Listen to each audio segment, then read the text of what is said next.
अस्सलामुअलैकुम। हाँ जी यूट्यूब वाले भराओ क्या हाल चाल है। उम्मीद है सारे भरा ठीक हो। सण असने भरावां नाल शौक भी अच्छा जा रहा सी। मैं गुलाम मुस्तफा, तुसी देखण लगे हो पहुंच पिजन चैनल।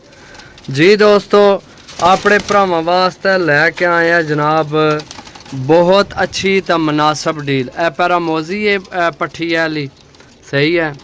ते बाकी जनाब एक पिलखा है वो सूआ सही है, जरद अखा जिसकी आने एक ओव है। बाकी जनाब बहुत अच्छे कबूतर हैं। ए जॉन सीरा चेक करो, मैं तुम्हें आखना भी शौक कराना। जी दोस्तों, ए मादी नहीं अख चेक करो जनाब। कबूतर सिर्फ थोड़े जे कमज़ोर हैं, मुनासब मिलन मुनासब ही देंगे भरावां की सही है। 350 रुपये पर 15 पीस ने जनाब।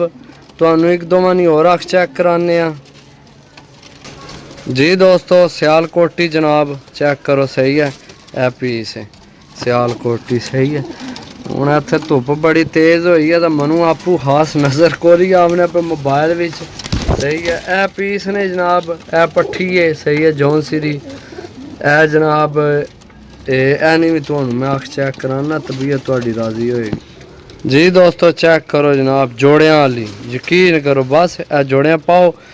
ए जनाब डील लैके आए 350 रुपये पर जनाब। 15 पीस ने। जिस भरा नहीं समझ चाहन जनाब रबता कर सकना है। रबता नंबर है 0325 52 40 630। 350 रुपये की डील है जनाब। मैं आख्या भरावां की जनाब जे अगर किसी ने बच्चे रोने तो जनाब लैके दो उसकी जा तो याद करे कि वाकई जनाब 350 रुपये पर है। चीज़ चेक करो। ए सामने जॉन सीरी चेक, ए सियालकोटी चेक करो। बाकी छोड़ ए सेबे वाली चेक करो। ए गोल्डन चेक करो। ओ सेबे वाली चेक करो जनाब पर सही है। ए सियालकोटी आए भी ए चेक करो। कक्का कबूतर सही है। ए कक्का कबूतर है। बाकी जनाब ए चिट्टे ये भी नील दुमिया विच ए जनाब ना पट्टी वाले तो ना लट्ठा है सही है। मतलब समझो कि लट्ठा है। 350 रुपये पर ऑफर है जनाब।